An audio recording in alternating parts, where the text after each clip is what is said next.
ready, hold tight. Hold on to your hats, boys. Libos.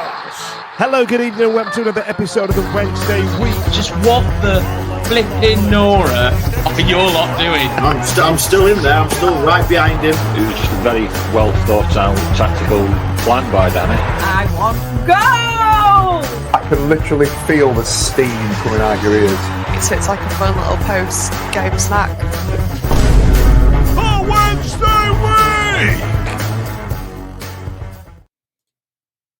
Hello, good evening, and welcome to another episode of the Wednesday Week. This weekend, this bank holiday weekend, Sheffield Wednesday are in action against Watford of the last game of the season, and it's the last time, ladies and gents, that you're going to hear this as we introduce... Hello from the other side. Tonight, joining me, I've got Justin and Pete from Do Not Scratch Your Eyes. That's a hell of an intro for you, innit, chaps? And the last time anybody's going to hear it as well. Oh, really? It's being phased out. Oh, yeah, such a shame. I get a lot of online hate. In touch. I was going to say Adele's people have been in touch. Yeah, I had to take off 0.5 seconds of that clip so I could beat the copyright. And you know, I feel like it's been one of my greatest achievements, and no one appreciates it. So I'm going to have to put it to bed. I'll probably get something AI or something like that. You know what I mean? All great artists are never appreciated in their own lifetimes, Dan. I know, it's ridiculous. It's ridiculous. Chaps, how are you? Listen, I need to extend my thanks to your show on Tuesday evening. I had a great time, and I really had fun, and I wanted to return the favour and give you an opportunity to talk about your esteemed, long-standing football club and how the season's gone. So, Justin, I'll come to you first. Start of the season. You know, Tom Cleverley's appointment was textbook one of those end of season, just get us to the summer, pal. You know what I mean? And then he lost one game in 7, and you thought, let's give him a fair crack at a whip. Successful, or is there rumblings? Well, he did a little bit better than that, because the first 5 he did pretty well as well in this season. Are there rumblings? There are rumblings. Yeah, there are rumblings that some fans are not happy. I think fans that understand the pressures that he's under and why perhaps we are where we are in the league and why we've got such a terrible squad will realise that he's actually performed miracles to get us where we are this season. There is some chatter about Norwich that seems to be knocking about. I mean, I would love him to stay. I think he's done a great job. He's got a connection with the fans because he's been sort of one of ours for long enough now. I think he's played more games for Watford than anybody else, or he's been associated with Watford more than anyone else. Obviously, he played for United under Fergie, and he's played at Everton and other places as well. But he really does feel like a Watford person. And when you talk to him, you just know that he's, you know, he cares. He just you know, likes being around Watford, and I think he wants Watford to do well. And I think really, I would love him to stay. Is he going to stay? Don't know. Honestly, don't know. Pete, it's been a torrid time in terms of form table, hasn't it, for Watford? You know, something that we're, you know, no shade on this show coming about bottom of the form table. Just it's your turn, I think. Are the you know, based on what Justin was saying, I assume the fans are getting a bit pissed off about it. Some are. I mean, we're not the most vociferous fans, I think it has to be said, but there are a number of people who are saying, okay, with what you've got, you could have done better. And I think that's a reasonable observation. There's been some strange in-game management. There's been the odd sort of strange substitution where you think, okay, away at Bristol City, we were absolutely pulling them a new one down the right-hand side. And unfortunately, Quadro Bar, who would be somebody that I'm sure you guys would love to see again at Vicarage Road, you won't, pulls up with something, and then he basically puts on Tom Ince, who makes me speedy and quick in comparison. So there's been a number of people who are going, no, he hasn't really pulled it up. However, a lot of people do exactly see what Justin said. I mean, Justin's prediction was that we would finish 23rd at the start of the season. So it's the gap between the ones who are, you know, a little bit more rabid and need to express where they are in that moment in every second, and that's fair enough. That's their right. Versus the ones who've got enough of a memory to go back to, well, actually, with what he's had to work with, he's done all right. But there have been absolute fall downs in terms of what he's done. But he's going to get that because it's his first ever season in charge, and also we've got batshit crazy owners too. We could start a little club, couldn't we? You know what I mean? We could absolutely start. I think you guys started it, if I'm honest. You know, I mean, Justin. So, based on your prediction from the start of the season, like Pete says, 23rd, were there some? I don't know, some hurdles that you had to get over before, you know. Do you have to put some things in holes? Is it going to be a financially austere season, that type of thing? I mean, what made you pick 23rd? Just based on the previous couple of seasons, really, there's been a sort of a steady decline. And I think when you look at the financials surrounding the club, there wasn't a lot of money that seemed to be available for new players. Obviously, it was the final year of our parachute payments, even though we'd mortgaged those in year 2 or whatever, so they were never really there anyway. And the whole pre-season felt like nothing was really going on. We were signing players like Musa Sissoko again. You know, why are we doing that? We were bringing Vacuum Bio went to Udinese, thank God. Came back on loan. Oh my God, why?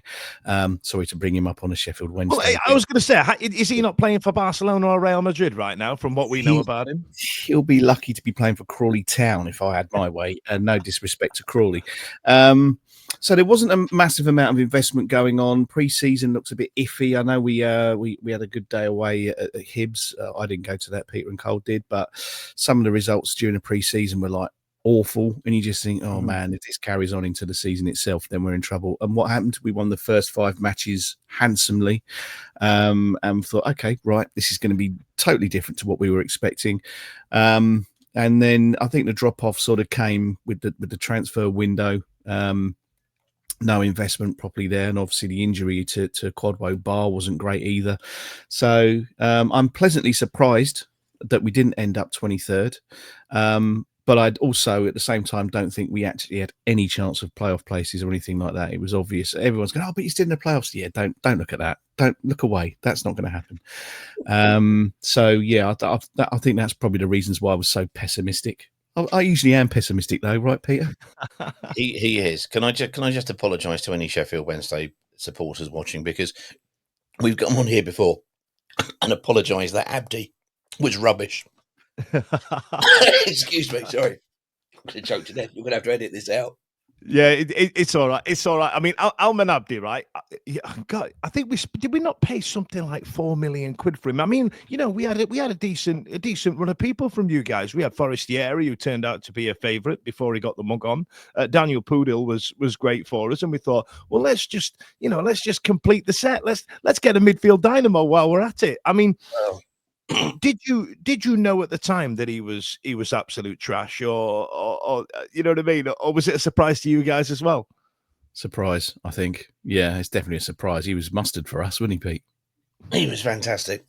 He was absolutely superb, and it's just a shame that the one who is absolutely pony is Vacuum Bio, and he turned up at your gaff and was suddenly I don't know. We thought he got amnesia. Somebody told him he was Pele and just told him to get out on the pitch. Honestly, he has been shite the vast majority of the time. He scored 2 goals in one game. He scored obviously those 4 at your place, and he's our top scorer with 10. But he's only scored in like 5 or 6 games. You know, it's like, what can you do? So genuine apologies, and also obviously mild concussion and coughing there. Sorry about that. No worries. Which is just ridiculous. But that was the example of where we were concerned and where our concerns still are. We got a lad on loan called Jebison from Bournemouth, who was formerly with your local rivals, and he was appalling. He missed a chance at Norwich that was literally a yard, maybe a yard and a half, and I don't even think he managed to hit the corner flag. I mean, it was quite unbelievable. His confidence seemingly was fragile at best. He went back in the January. Now, we've got 3 forwards. We got a Vacuum Bio, and I think we've expressed how we feel about him, despite you seeing the strange exorcism of him or whatever was going on, something unworldly that day. A guy called Mamadou Doumbia, who was at that point, and he's now just turned 19, from Mali, So he's dealing with enough issues and problems. And this guy, Jebison went back to Bournemouth. We didn't bring in another forward. And at the end of the transfer window, Bio managed to get himself sent off for 3 games. So we basically had a single forward at the club who was a 19-year-old Mali lad who'd played for about 65 minutes in the season so far, and he had to take us through 3 games. And basically, he embarrassed the hell out of Vacuum Bio, showing how to play with your back to goal, how to do things, how to bring everybody else in. And he hadn't even been playing that position until this season when he started to learn it. So I think the problem was in the early stages of the season, we were winning games typically kind of 2-1, and a lot of that was down to the fact that we'd have either Rocco Vata, who you will see, but he'll be starting, or the aforementioned Quadro Bar coming off the bench in tight situations and being the game changers. And that was how we were winning games. And the moment we lost Quadro Bar, we lost the cutting edge, we lost the pace and the power down the right-hand side.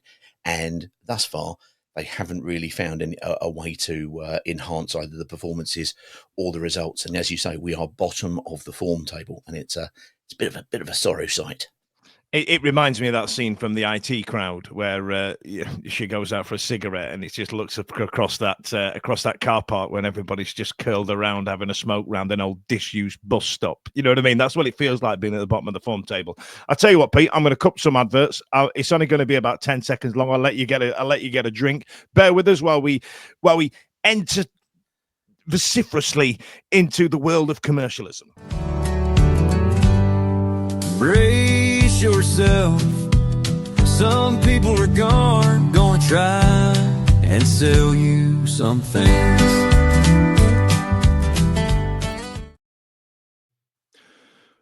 Welcome back. That was probably Chris Rocks trying to shout loud later to go and do some betting. So listen, let's bring it more up to date. So we've had the graph now, haven't we, of where people went up and down from Sky that they normally do. How did yours pan out? I was fascinated by Hull Cities, because if you get to watch that graph again, that is a hell of a drop off. What about yourself? Well, ours wasn't. I didn't think it was too bad, was it? Really, there was a bit of an uptick. It was a gradual decline, a bit of an uptick, and then sort of a lower downgrade, and then finished mid-table. I didn't think ours was that dramatic. As you say, you watch Hulls. Oh my, that was scary stuff. I mean, we've been in and around the playoff positions, but everybody. I was going to say, I think everybody's gone. I think we can make playoffs at some point today, at some point this season. No, we've all been going. No way are we going to make playoffs, and nor.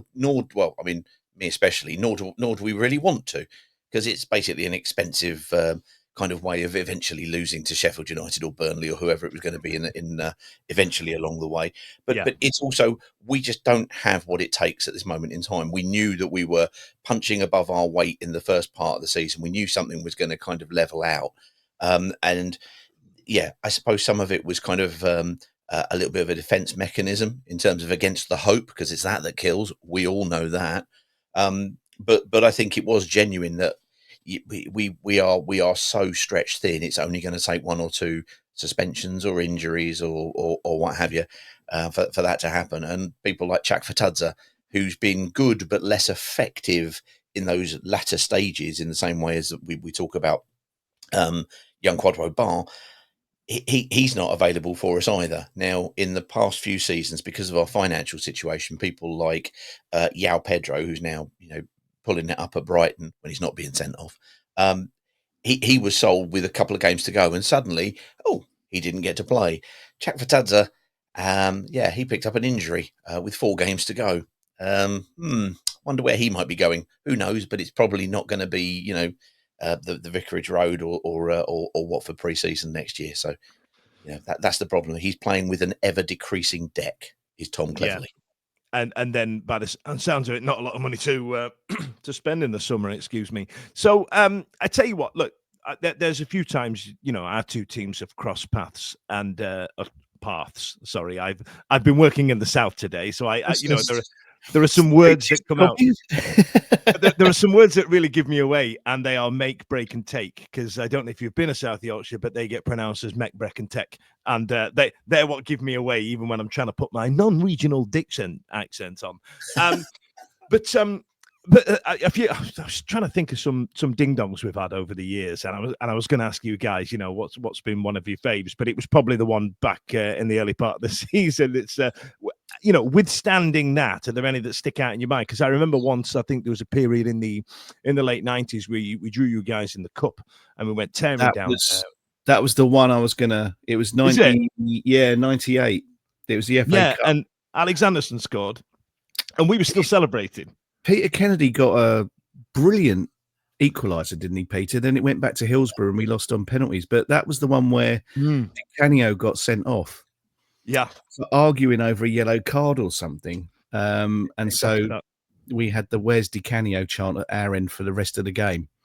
I definitely remember that one. And I also remember the season where we could have gone up as champions, played you last day of the season. One of our colleagues stopped someone from going on the pitch.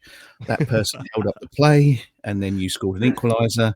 Bournemouth went up as champions. We went up in second place. So that's another one that I remember. Have you got any other? You're normally very good at this, Peter. Yeah, no. Well, the game that I remember, I wasn't at, principally because I would have been 9.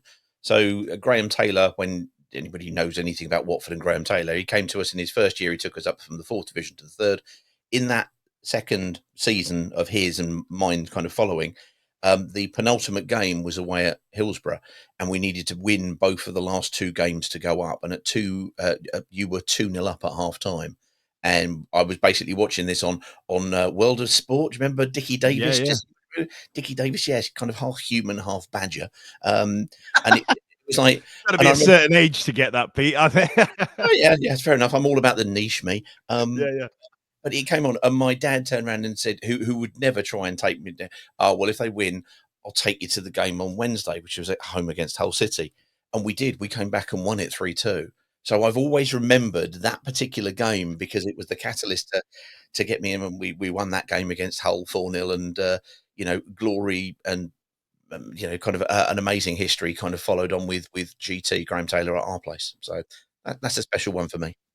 There are some teams that you have these connections with and these memories with, and then you do something like this, and then you go, so what's it like being a Bristol Rovers fan? You know what I mean? I've not really got much to talk about, but let's, before we get into the game this Saturday, let's talk about Xisco Munoz, because there's an odd thing. We've not said sorry enough, everybody.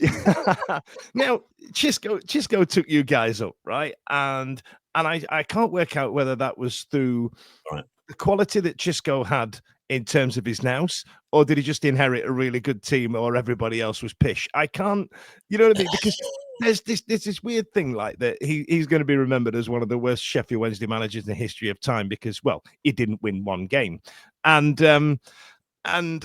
but the players he got in, Danny Roller's managed to get a tune out of a good few of them. So in my head now, I'm like, Xisco Munoz can spot a player, can't manage him. I mean, what's your take on it? Well, are you sitting comfortably? Then I'll begin. I'm all ears. The trend, and I'm doing some preparation at the moment for it. Under the Pozzo family is. We do all right. I mean, this goes back to our Premier League days as well. We'll do all right in the first half of the season, and then we fall away exactly as we have done, which is why the counter argument to people going, "Oh, Tom Cleverley, blah, blah, blah," is that literally 9 out of the last 10 seasons follow this pattern. We get up in the Premiership, we got to 40 points, and off on the beach we were straight away. The one season that changed that was the one where Xisco Munoz came in. Now, before we had Xisco Munoz, which I appreciate, he is kind of laughed at and loathed and all of that at Sheffield Wednesday, and quite rightly too. You should do that. He was nothing in comparison to the guy who came in before him. The film Nosferatu has been out in recent time, and basically, Gino Pozzo went, well, you're the very job for me, and he brought him in, and he was the most depressing individual. I think I can't remember if he was Serbian or Transylvanian or something, he would have been in that area. and he went on a phone in, and somebody out and said to him, "Would you like to win 4-3 or 1-0?" And he goes, "I would want to win 1-0." And he was like, "My God, we've hired a Dementor from Harry Potter." Anyway, Brilliant. he came in, he absolutely pissed off the entire playing staff, but we were still within contention. And they brought in Xisco Munoz because they were always recruiting managers who were going to solve the problem of the last one. They never look at them holistically. They just go, Zola, he's too cheerful. Let's go and get Sanino. He's psychotic, and so we just bounce from one level of idiocy to another. They brought in Xisco. From what we could see, all he did was smile a lot and had a CD with Sweet Caroline on it. So if they won, you got all of these social media coming out with all the teams seem to be big Neil Diamond fans. We don't understand it. It made no sense. We never heard it. We didn't get that once. Yeah. No, you did need to get the win first, and I appreciate he struggled there. But that was what he did. He was the antidote to the previous guy who just made everybody's life a nightmare. It was during the lockdown, so he didn't really kind of get. I think he only had about 3 games in front of actual paying audiences, so you couldn't really attach yourself to him very much until we got Ranieri and then Roy Hodgson that season, and then we did look back at those first 3 days and realised they were the heady moments of the season. Yeah, those were the halcyon days. Yeah. I think what Ivic did do, to his credit, was sort the defence out, because that season we had the meanest defence across the whole 4 divisions, I think. No, we didn't. We bought in Sierralta and Troost Kong in January. He just happened to be coming in on Boxing Day. He had nothing to do with them at all. We were, for the first 4 or 5 games, we were rubbish under him.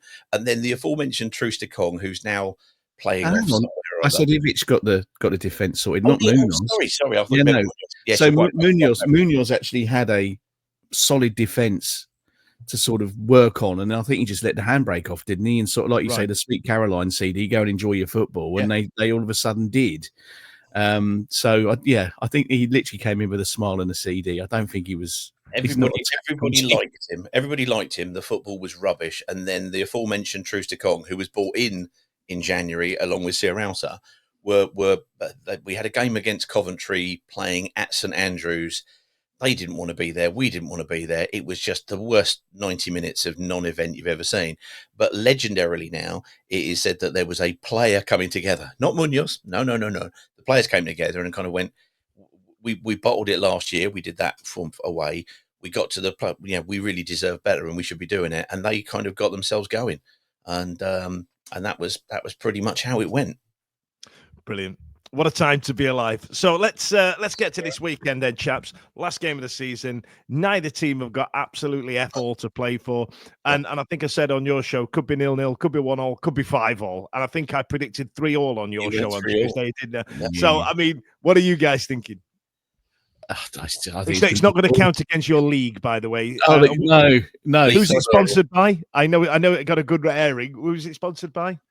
The alternative league is sponsored by Gwyneth Paltrow's vagina scented candles. Not officially though. I don't think she knows. All right. Yeah. I love the idea of her sat at home, because she works in logistics and she's boxing them up herself and going, "Why is everybody in Watford buying my bloody candles?" She's got like a fan club in Watford.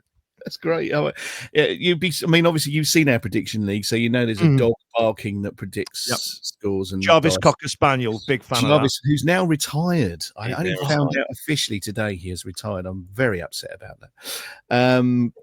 But in terms of predictions, it's going to be a terrible game, isn't it? Or it's going to be absolutely fantastic and riveting, but it doesn't count for anything. So I think I said 0-0 on our podcast, and I'm going to stick with 0-0. And what about you, Pete? I'm gonna say at half time it will be a Desmond. It will be 2-2. And I think both teams will go at each other and it'll be open. But the way the seasons have gone, in the second half, nobody will give a toss and they'll just basically come out and be on the beach. So it will finish 2-2 with an inevitable damp fizzle for both of us. That's what I What a time. Okay, listen, thanks a lot for joining me, Pete, Justin. If you do get the opportunity to listen to Do Not Scratch Your Eyes, it's absolute insanity from start to finish, and I would recommend it just for the neutral if you're looking for something to listen to. We will probably have a debrief on it on Monday. Chaps, once again, thank you for joining us. Justin, can you get a quick plug in for the sponsors for me, please? Our sponsors, I don't think we have any sponsors, but if you would like to follow us, we are on Twitter and we are, well, X as it is now. We're on TikTok. We're on everywhere at DNSYE_podcast. You can find us there. We're obviously sponsored by Neil Diamond's Greatest Hits. Neil Diamond's Greatest Caroline. Love on the Rocks and Forever in Blue Jeans are elite tracks. Do not start me on Love on the Rocks because we'll be duetting before people want to hear this. First, they say they want you. We're not doing it. Forget it. We're not doing it. The season has just hit a new low. I didn't think it was possible, but it just has. Yeah. That's where we've gone to, middle of the table mediocrity, and I'll find you in a pub in Watford on Saturday, and we'll go Love on the Rocks, air grabbing and everything. Let's do it. Let's do it. Cheers, chaps. Stay on the line. See you later. Every week, live from 8 p.m. It's the Wednesday week, bringing you football analysis. He came in. I think he scored a goal. Bringing you banter. Yeah. Bringing you responsible life hacks. I met you wonderful souls at 10 a.m. for some shots. The Wednesday week. 1, 2, 3, 4 live. Available on all social medias. Obviously, this goes out on YouTube and as well as all the other social media out there for podcasts, etc. The Wednesday week 24-25 season. Join us. Put on your podcast.